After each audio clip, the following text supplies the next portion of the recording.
thank you so much for being with us today. I am Susan Dyson, and I am proud to be the CEO, President, and founder of the Greater Houston Women's Chamber of Commerce. We are delighted to partner today with the NACD on this important luncheon to share with you your chart to the course for a board seat. But I would be remiss if I didn't thank Julie. Julie, where are you? Personally, please stand up, and Tom Glanville for agreeing to partner with us today. It's been amazing. Thank you, Julie. Thank you. In fact, the board voted Julie to partner with you on every luncheon. I feel like I didn't do anything, but thank you again. And now I'm pleased to introduce a video. I know I could be up here and share a lot of the things that we're doing, but we think that our video tells the story better. So I hope that you will enjoy this amazing video that Vision Production Group prepared for us. Thank you. Every year, the Greater Houston Women's Chamber of Commerce brings together some of the brightest minds in the business world at the annual Greater Houston Conference for Women. With the theme of No Limits, this premier business conference helps attendees reach their true business potential. The conference features high-powered panels of nationally and internationally known business leaders, C-suite executives, and entrepreneurs. Recognized keynote speakers like former NASA astronauts Bonnie Dunbar and Mae Jemison, trailblazing marathon runner Katherine Switzer, Latina magazine founder and editor Christy Halbeger, and Pulitzer Prize-winning author Cheryl Wu Dunn, as well as men and women known for making breakthroughs in their industries, all sharing invaluable business insights and inspiration for professional growth. The Chamber's annual Diversity Leadership Award is also presented at the conference and recognizes some of the nation's most outstanding organizations for their achievements in the advancement of diversity and inclusion. National award recipients have included such prestigious winners as the Nike Foundation and Lopez Negrete Communications. As the preeminent voice for the advancement and empowerment of businesswomen across Texas, the Greater Houston Conference for Women carries on an important legacy that dates back almost 4 decades. In 1977, Houston was host to the first and only National Women's Conference ever to be sponsored by the U.S. government.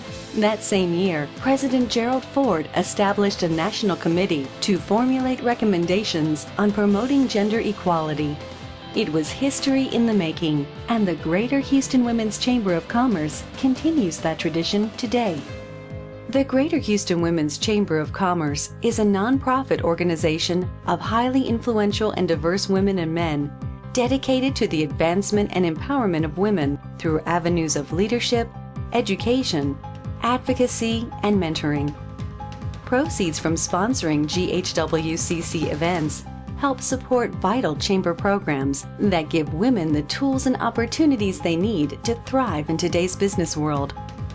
These programs include Houston on Board, an initiative to place qualified women on corporate boards; Steamtown USA, a program empowering at-risk third-grade girls; the Chamber's dedicated scholarship program for promising female students in local high schools; and of course, the Chamber's largest, most popular, and fastest-growing event, the conference itself.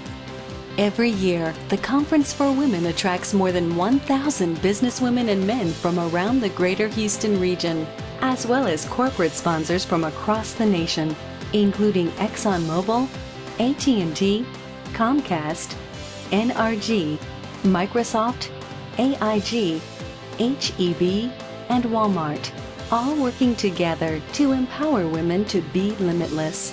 The Greater Houston Conference for Women is a place to reach new career heights and to learn from some of the nation's brightest role models. Come, be a part of something remarkable. The 2015 Greater Houston Conference for Women. Find out more at ghwcc.org. When we work together, there are no limits to what we can achieve. Coming April 30th, 2015.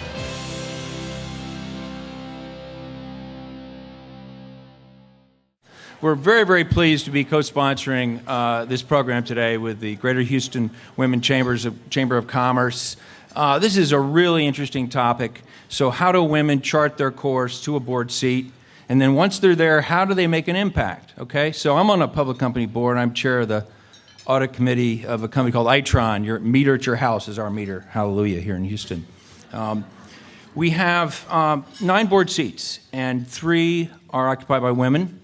And in fact, they're not only on the board, but 2 of those women are chairs of committee. So one is chair of the comp committee, and one is chair of the governance committee. So it's not only possible, it's happening, and it's a real competitive advantage. We have a great program today with 4 fantastic panelists. And so are we getting them all mic'd up? Okay, we're ready to go. So what I'd like to do now is start by introducing our moderator, Jill Griffin. Now, Jill's a director of Luby's, which, again, a local company you probably know pretty well. She's also on a number of boards in Austin, both the education area and other areas. So that's much appreciated. She's also, I think, doing some teaching at both the Moore School at South Carolina and at UT, I believe. But one thing you'll really recognize about Jill is when you're on a conference call with her, like at Texas TriCities, and she's on that board, you know she's from Carolina. So, Jill?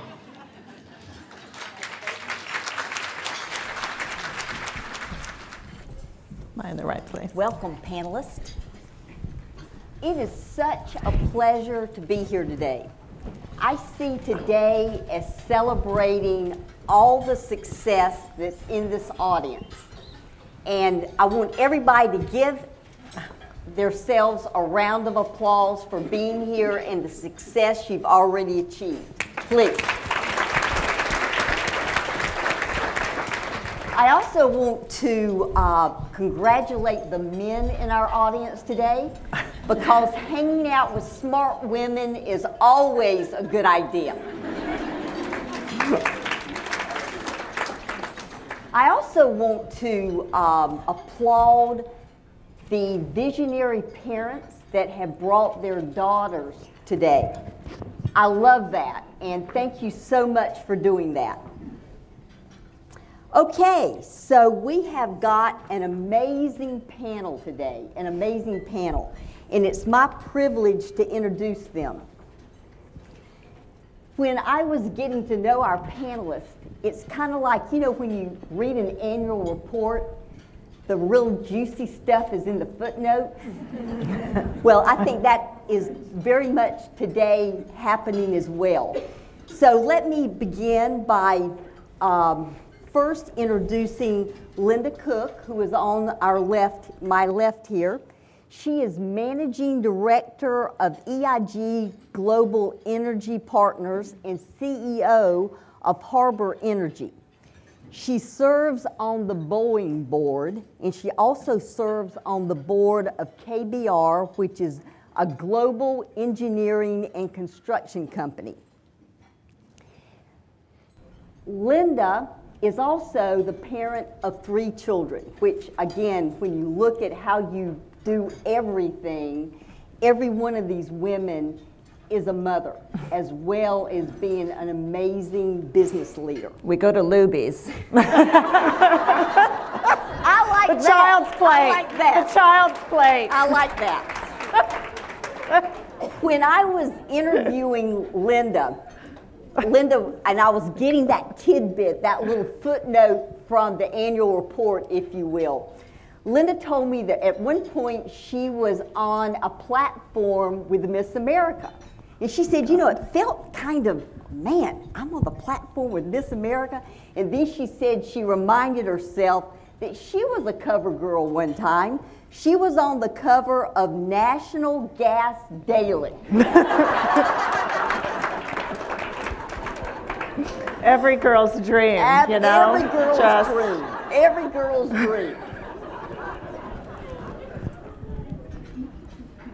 Then we have Laurie here. And Laurie, pronounce your last name for me. Gobelo. There you go. I didn't want to mispronounce that. Great. Laurie has 3 children. And unbelievable, she's partner in Invista Advisors. She's director of Bisto Group. And I love this because it's an offshore helicopter transportation company, and she comes through that through her work with Continental. Laurie is a fun girl. In college, she was a DJ, and she hosted her own radio show. Now that's pretty cool. That's pretty cool. So now we have Beryl Rath. And Beryl, I just love getting to know these women. Beryl is chairman and CEO of Herzberg Diamonds. Right, Hellsberg. Hellsberg, sorry. Right in Memorial City if you want to shop. Thank you. Hellsberg, sorry, I should know that. She also serves on the board of Group 1 Automotive, Helen of Troy, and Michaels. Now, when I was getting to know Beryl, and I was exchanging emails with her, and I said, Beryl, give me an instant when you started seeing your brilliance as a retailer. I said, did you run a lemonade stand? Did you go door to door selling something? She said, no, Jill. She said, here's the deal. I was a little Jewish girl from the Philly suburbs. And she said, my vision as a young girl was to marry a doctor and raise a family. Well, Beryl has married 2 doctors, okay? She's an overachiever. Jewish mother's dream. What I love about her, she said to me, she said, you know, I was so lucky to find retailing and to love it so much, and it loved me back. I thought, wow, what a statement. So this is our panel, and the questions I have prepared we'll begin with. Okay, so Linda, I'll start with you. Describe the first time you consciously thought that a business career could be for you. Yeah, so, you know, this is a hard one for me because actually, like Beryl, all I ever thought I would do when I was a little girl was grow up and get married and have kids. I mean, that's what all of the women I knew did at that point in time. But luckily, I went to college, and it's a long story, but I got a degree in petroleum engineering, and as a little girl, I did not say, oh, I can only hope to be a petroleum engineer someday. It was more the cover girl, Miss America sort of dream, you know. But then I went to work for Shell and still thought, you know, I'll work for a couple years and get married and have kids and that. And, you know, the first time I really thought, no, maybe there's something else for me other than that was when I saw somebody get promoted. And I've always been competitive, you know, and I thought, hey, I could do that. You know, and then I would see what my boss was doing, and I thought, you know, I can do that. And I mean, every step of the way, it was the same story. I never projected down the road or several promotions away and said, that's what I want to be someday. It was always, I love what I'm doing. I'm going to keep doing it as long as I feel like I can contribute at a higher level, and I'll aspire to that. But it was always sort of, for me, one step at a time, and that sort of competitive drive, and luckily finding something that I love doing. And you took a geology course in college that really kind of unlocked that when I was area majoring in education. Exactly. I love it. Nothing against it. I loved all my teachers, and they were so important to what I ended up doing in my own career. But yeah, it was a geology course. And a scholarship for engineering from DuPont that just showed up in my mail one day that led me to do what I do. Got it. Love it. All right, Lori? Well, I think like many of us of our generation, I was encouraged by my parents, particularly my dad, to pursue a degree that would result in gainful employment. And so I did that. I got a degree in business from the University of Texas and landed an entry-level consulting position with Arthur Andersen right out of college. So that sort of set me on my path. But you know, like Linda, I really wasn't thinking that much about it consciously. After a few years, I went to law school. And I think there was the first inkling that I had that really business was for me, because as a law student, you're sort of asked to pursue either a litigation curriculum and course of study or more of a transactional or commercial path. And I really knew that my interests and my talents were really more aligned with that business career, especially from my few years of working before I went to law school. So that really is, the first time that I really thought, okay, consciously, this is what I want to pursue. And then I would say, really, it was once I got, left the law firm setting after being there for about 6 years, that I got into the corporate world that I really recognized, I love being in business. And I'm a lawyer, but I love doing deals and I love transactions. And so I think that's really what put me on that conscious path. And and it's funny because now I have a senior in high school who has long had a passion for filmmaking, and she wants to go off and study filmmaking. So much for gainful employment, but we love her passion, and so I think it's again it's a generational thing, and we have the luxury of allowing her to pursue that passion, and so go for it. Let's see what happens. But that's not really what I experienced, when I was in her position. Well, I want to put a plug in. In Austin, our Austin Film Festival starts today. Excellent. Okay, Beryl. Similar kind of a story, and as you said, I've told you I fell into something that I turned out to love and have great passion for, and it loved me back, and it was just fun to go to work. And I would tell you I've probably never worked a day in my life because it's just fun. And I looked at each position and similarly said, well, I could do that, but I could do that because it was fun, not because I want to get promoted and I want the next job. And those things, I was very fortunate, they happened, and believe me, there were bumps in the road. It is never smooth sailing. And you look at something that happened and say, well, how come that happened for them? They've been on 4-hour lunch breaks for as long as I can remember. But those things happen, and it's sort of corporate America. And it just, when I woke up and became CEO, and I looked in the mirror and said, oh my God, how did that happen to you? It's just I have a great time, and it's great passion, and I've loved doing every minute of it, and I think that shows through and comes through when you're in a work environment.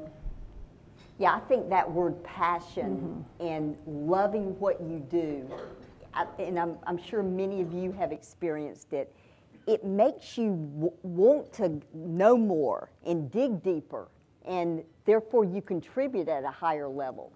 So I think the whole passion thing is so important for all of us in regard to climbing the ladder. Okay, so here's the next question for this esteemed panel, and that is, what was the pivotal event or circumstance that enabled you to get promoted into executive leadership? And what's the lesson for our audience? Please. Yeah, it's always hard to name just one thing that happened in your life, but I think two things for me. And I can't really separate them, but one was being lucky enough to find a husband who was supportive of my career, because without that and having 3 kids, it never would have happened. And second, And how do you find those men? Yeah, oh my God. For the single ladies that are out in the audience. And Yeah. Match.com was mentioned earlier. Yeah. Okay, so how do you find those men? It is absolute luck, I think. How do you really know? But anyway, that's another panel and another discussion. But second for me, and again, I say they're related because we moved a lot and managed 2 careers for many, many years. And it doesn't happen, without it being sort of a close working relationship, I think. But I think what was instrumental for me, and in every industry it's different, in every career it's different, but it was the willingness to take career risk at multiple times along the way. So for example, moving to California and upending my husband's job, and what was that going to do was one, going into operations. So I had started out in engineering, and then taking a job in operations, and I thought, what on earth do I know about running an oil field or gas plants, and these foremen are going to report to me, and I've never done any of that, you know, and then you just have to slap yourself and say, Linda, men have made that move all the time. Why do you doubt yourself? You know, you're just as smart, you've been just as good of an engineer as they, you know, they did it, you can do it. Going overseas, you know, leaving the U.S., uprooting the 3 kids, and all of us moving overseas and making multiple international moves. Each time was, you know, you're risking a lot in terms of, you know, family stability and all of those things. And where were you overseas? Was it Amsterdam? Twice. It was The Hague, actually, the Netherlands twice. We also lived in London, and we lived in Calgary in Canada for a while. Wow. And leaving exploration and production and moving to the global natural gas business at Shell and others, I knew absolutely nothing about it. And, you know, and it's frightening thinking I'm going to go run this business and I don't know anything about it. So I think the lesson for me was, looking back on it, opening yourself up to risk, because that's how you learn new things. And learning new things broadens your skill set, and that enables you to take on bigger and more responsibility. And for me, that was it. Wow. What a lesson. Thank you. Lori.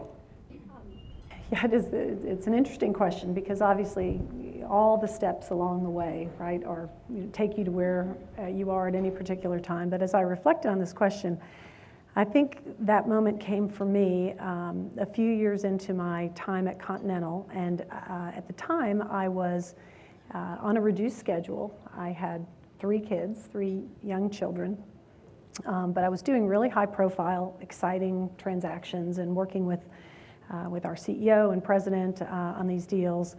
But I was asked to interview for the general counsel position at an oil field chemical company. Wonderful company, and a friend asked me to do that, and I wasn't really looking to make a change, but I think it is always advisable to check out those opportunities when they come your way. And so I did, and loved the company, and they offered me the position. But before I got too far down the road with them, because this really all did come up very quickly, and as I said, I wasn't looking at all, I said to them, you know, before we get too far down the road, I do feel, you know, out of loyalty, I want to talk to my team at Continental, my leader, my boss, about that, and just that I'm considering this move. And so I did that, and it wasn't long before I got a call from the president of the company, who I was working with on a deal, and he said, well, what do you want? And I said, what do I want? And he said, well, you know, what's it going to take to make you stay? And it really took me by surprise, because I didn't really want anything. But I reflected on that, and what I realized is what I wanted was to be in executive leadership at the company. I wanted to be an officer. I wanted to, you know, be a vice president and kind of scale that next level of leadership. So I communicated that very directly to him, and was assured that I was on that path, and it wasn't going to happen that minute, but that was the path I was on, and I chose to stay. And that did happen, and that really, I think, was the pivotal moment. And I think the lesson, there are a couple lessons for me. You know, number one is you need to constantly be assessing what it is you want. What is your goal? What's your ambition? You know, there was a time with 3 small kids where I felt like I wanted to be on a reduced schedule and just to be able to check out. I realized that my personality is such, and the deals that I was working on, that really wasn't possible. And this moment of decision, you know, caused me to really say, you know, what I want is to really take that next step and to, you know, kind of lean in, as they say. And so I came off my part-time arrangement, and that did happen for me. The other lesson, there's kind of a postscript to the story. The CEO of the company that wanted me to serve as their general counsel is on the board of Bristow Group, and was on the board that nominated me. And so I think the other lesson is, you know, of course we all know the world is small, and it's very important to handle, in all your dealings, be professional, be transparent, be authentic, and so that experience, you know, it was years before he knew me. Obviously, the fact that I turned them down was not a negative in his mind. So anyway, so I think that's the lesson that I would take away there. I love that. And I would add to a postscript on that, what I heard out of that reply was really know yourself. Stay close to who you are. And constantly be checking that. Exactly. As you had to do, Linda, many times. Beryl.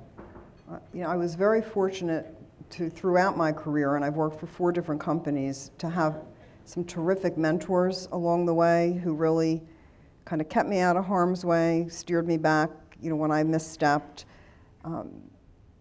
That was invaluable, and no question that's how I progressed, to where I progressed to. And it was a learning along the way, and I don't know along the continuum when the light bulb went off or even how I learned it. But understanding that leadership is very, very different than competency and a skill set, or just being a manager. It is a very different kind of thing, and I think it's hard, something that's hard, especially for younger executives or younger people just starting out, to really understand that differentiator, and you can't be in the roles that the 3 of us are in unless you truly excel at leadership, and it is different. And as I went through my career, it wasn't conscious, but what I did was conscious, but I don't know why I was doing it. I would look at the people I worked for and said, oh my God, I never want any of those characteristics in my bag of tricks, and other people who I worked for, because believe me, I worked for some crazy people. I could entertain us for another half an hour on that one. But, and I've worked for, people who were just spectacular bosses, and I looked at how they managed and led and what they did and why did I think they were spectacular, and said I really want to incorporate, pieces of their style, into my own. So, as I developed my own leadership style and skill set, kind of took from the people the good examples and the bad examples along the way, and it was really an evolution that I can't pinpoint to a time or to why, but I think one of the hardest things for me as a CEO is talking to somebody, to try to explain that to somebody, because it's a hard concept for many people to grasp. You may be spectacular in your competency and make a huge contribution to the company and the position you're in, but you're not going to ever be in a leadership role because you don't have that piece of the skill set, or you've not yet developed it. And without that, you can't be where we are. And how do you develop the leader in yourself? It's a tough one, because I think it's something that's deep inside, that if it's there, it can be nurtured and developed and come out. It's taking the time to understand, number one, that exists. And there's bazillions of courses and books, and to me, the best examples are life's examples. And to practice it and understand it. Because you're sitting in the chairs that we sit in. I'll speak for me, because I don't want words in your mouths, ladies, but I don't always know the answer. Sometimes I'm looking at my team of people thinking to myself, I'm not quite sure what we're going to do and how we're going to get out of this, but I'm telling everybody, this is what we're going to do. We can do this. We're not going to worry about it, da-da-da-da-da, because they're looking to the leader to lead.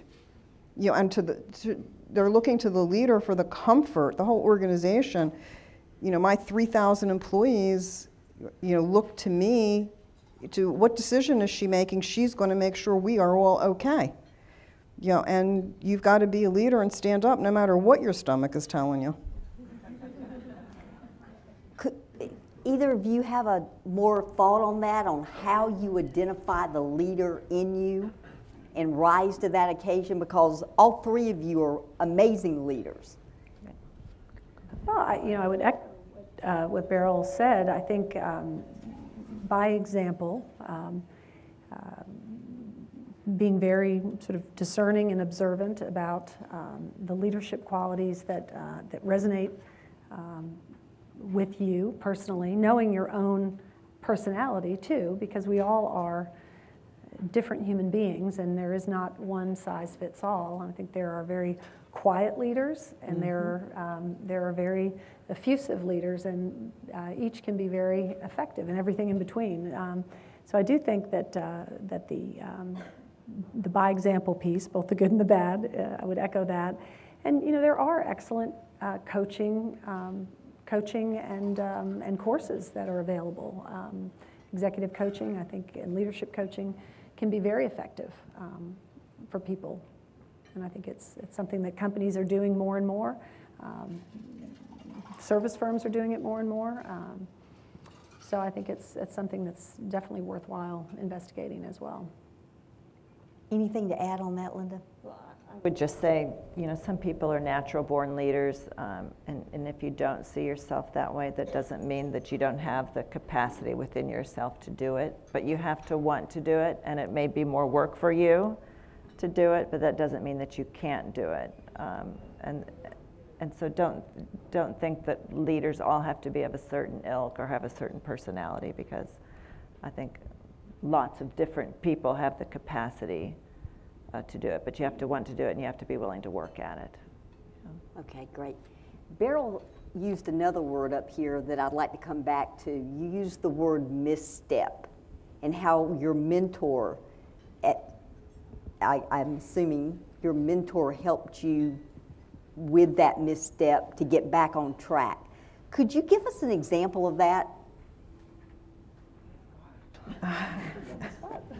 I'm trying to, trust me, there have been plenty of missteps. Right. Because I think that one of the biggest things in building a career is when you do misstep, because we all do misstep, how do you get back on track? And being willing to misstep at times, because that's kind of what life and a career is all about. So I don't want to put the onus just on Beryl, but anybody that's got a comment about that. It's happened that it came up in a conversation over the weekend with somebody. We were kind of talking about times of the past when I think it's important when you misstep to just say, hey, I made a mistake. Yes. You know, or hey, I'm really sorry I said what I said. I didn't mean it. You know, you gain so much more respect for that than just kind of pretending, hey, I'm in charge and I'm the boss, so I don't have to say anything. And it was somebody we were just reminiscing about something. And I wasn't a happy camper one day, and I was a little rough on somebody, and I picked up the phone and said, you know, hey, I feel really bad about the conversation we had, and I want you to know this is, you know, whatever I said.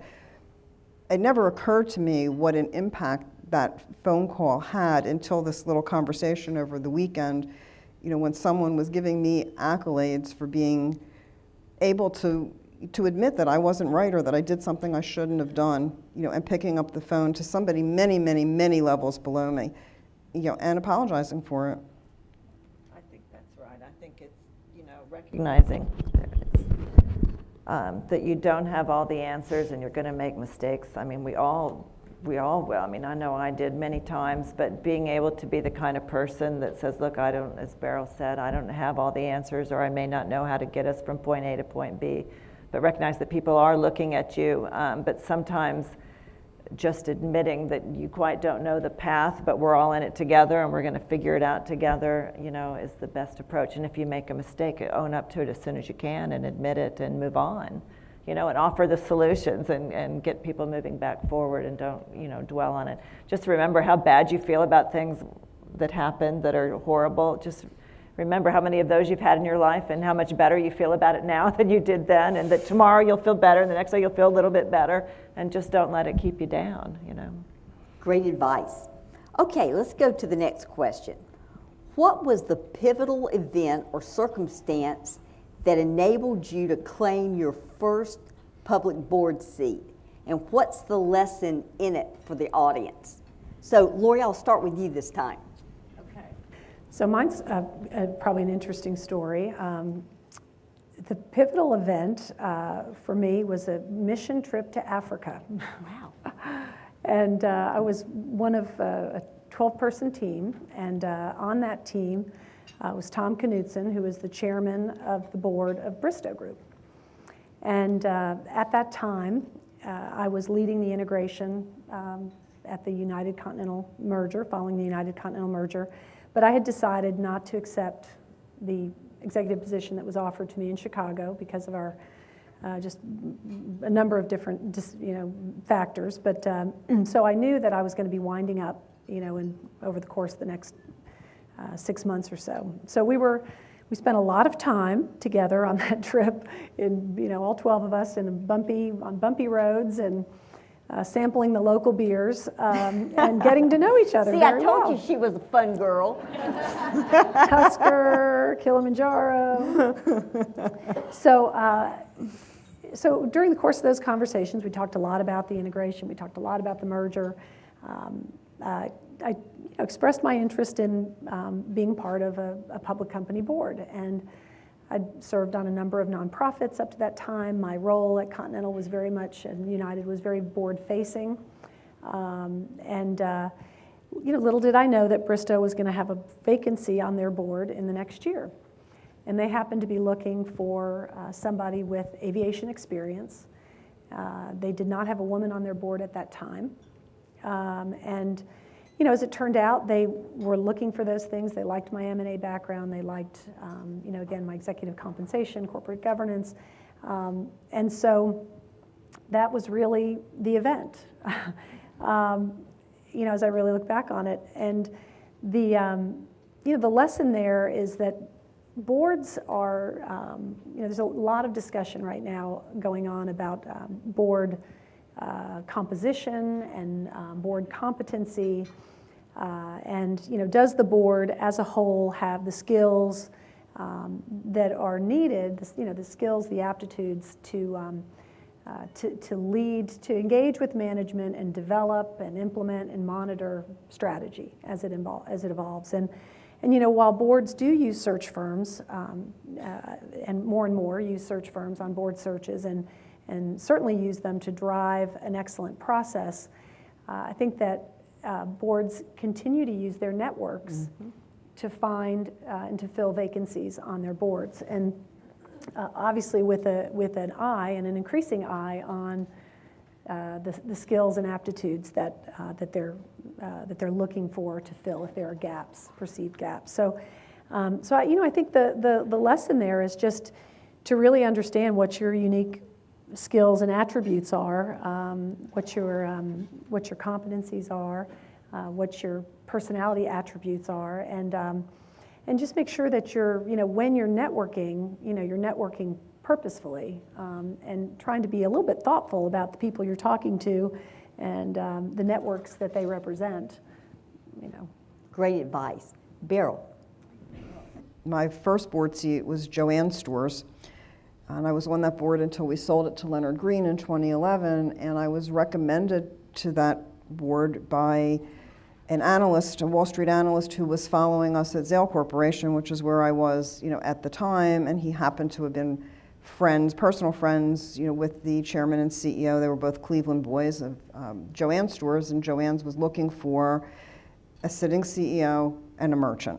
So that's me. That's what I do. That's my makeup. So that's just a network. Somebody who knew me and matched something.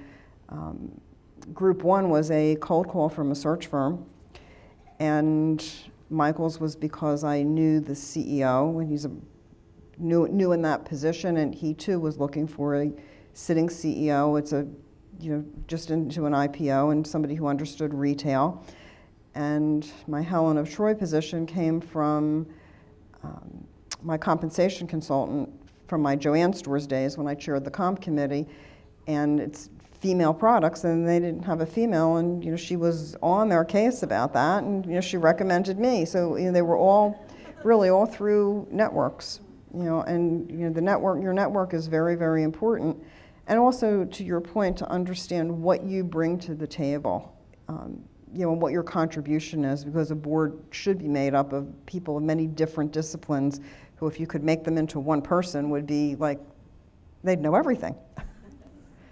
I think the most important thing is you can know everybody in the world and be networking with the search firms, but if you're not going to fill a gap that the board has, when they're out there searching, then it's not going to work. So it's all about figuring out the unique thing that you bring and how you can complement the other existing skills on that board. And so for me, it was international experience and knowing the industrial sort of world. That's what they were looking for. And yeah, they were probably looking for a woman too, but sort of the competency skill set they were looking for was international and heavy industrial. And so you just have to figure out what it is you can bring to the table. And today I see the same thing when the boards that I'm on or have been on or see the board searches going on. They're looking for international experience. They're looking for financial skill sets, in the financial services industry in particular. Or they're looking for people who can chair audit committees. Yes. So if you're, have financial skills or auditing skills, or you've worked for an auditing firm at one point in time, or you're the CFO, you're a chief accounting officer, or you've supervised a CFO or the accounting department, then those are skills that you really need to advertise and talk about because lots of companies are looking for that these days. Got it. Okay, we're about to wrap up, so here's the final question. What's the one thing, the one action step you recommend members of the audience take today when they return to their offices that they can help move their careers forward with? What's one action step that you would recommend they go back to their office and do? I mean, the only thing I'll say is you've got to do a good job. I mean, you can aspire to do all sorts of things, but if you're not doing a good job and delivering results today, it's probably not going to happen. So, I mean, I think you have to focus on doing a good job and making sure people know you're doing a good job and do something that you like. So, I love that. And the point on knowing that people know you're doing a good job and how you do that, because there's some diplomacy there, there's some magic there, there's some marketing there. Yeah. Good. And it's so true, and we were having this conversation just this morning about, that is absolutely required. I mean, just you have to do an excellent job, and I think the takeaway for me is, just you have to be a bold marketer of yourself. Kind of to your point, Linda. I think it's you have to check your modesty at the door sometimes, but you do have to be able to talk in appropriate forums and in appropriate ways with people who can help promote you and be your promoter and take you to the next level, and be able to talk about the skills and the gaps that you might be able to fill. There was an article that I read, it's been about a year ago now, but this is one that I would recommend to the audience. It was in the Harvard Business Review, and I think you can find it if you search on HBR and joining boards. And it was a very interesting study that was done in connection with the Heidrick and Struggles, and it really talks about the skills that boards are looking for right now, but it's still very relevant, and it's really breaks it down by industry type and by geography, and a lot of the things that you were mentioning are on that list, and some other things like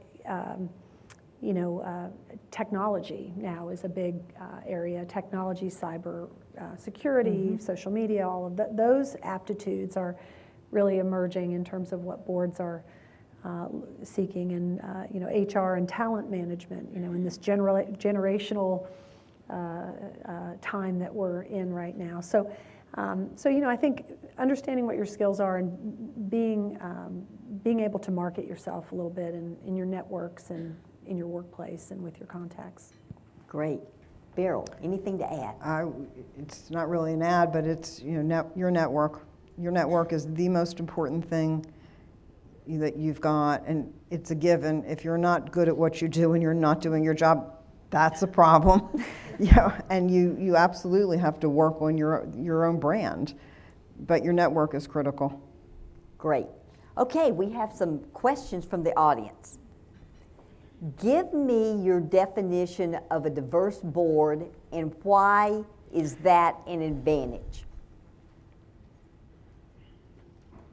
Anybody, jump in. I mean, I've been on 5, so I mean, for me, you look for the visible sort of diversity in terms of gender and ethnic background and things, but I've been through some rough times on some of my boards with companies, and I'll tell you the real diversity that becomes important is when a company's in trouble and you're going through a variety of challenges, and you're looking for people who have all the skill sets that are necessary at that point in time. So people who've done mergers and acquisitions, people who know accounting, and people who know all about public disclosure of financial information, or people who know about succession planning, because maybe the emergency or the crisis you're facing is that the CEO is left suddenly or is leaving suddenly. So you're looking for people with a whole variety of skill set and experiences that can step up to the plate no matter what the circumstance, and says, look, I've been there, I've done that, here's what we recommend, here are the consultants or the people we need to call,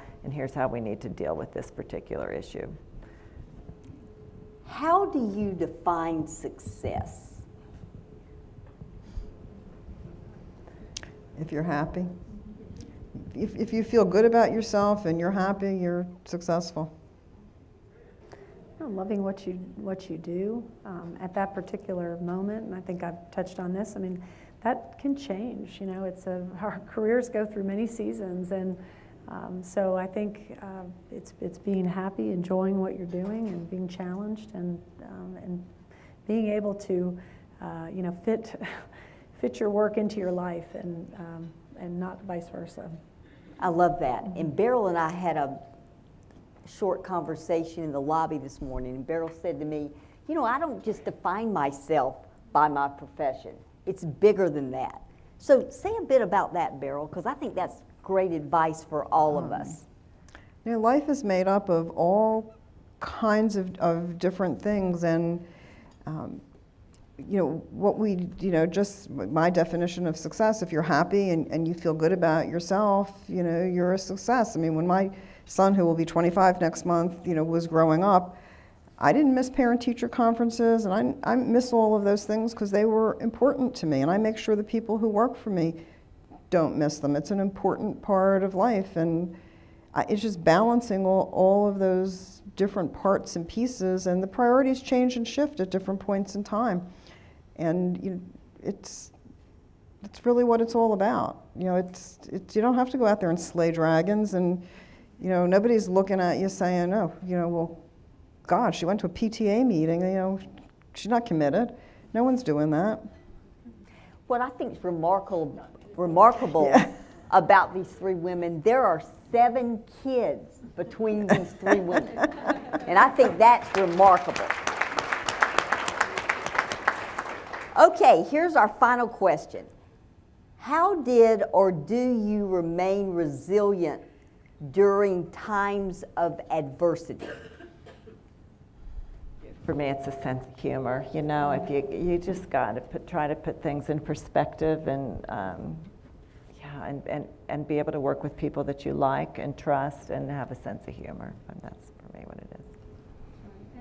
And just don't dwell on the negative energy, and move past it. I mean, you're in a moment of adversity. You do what needs to be done.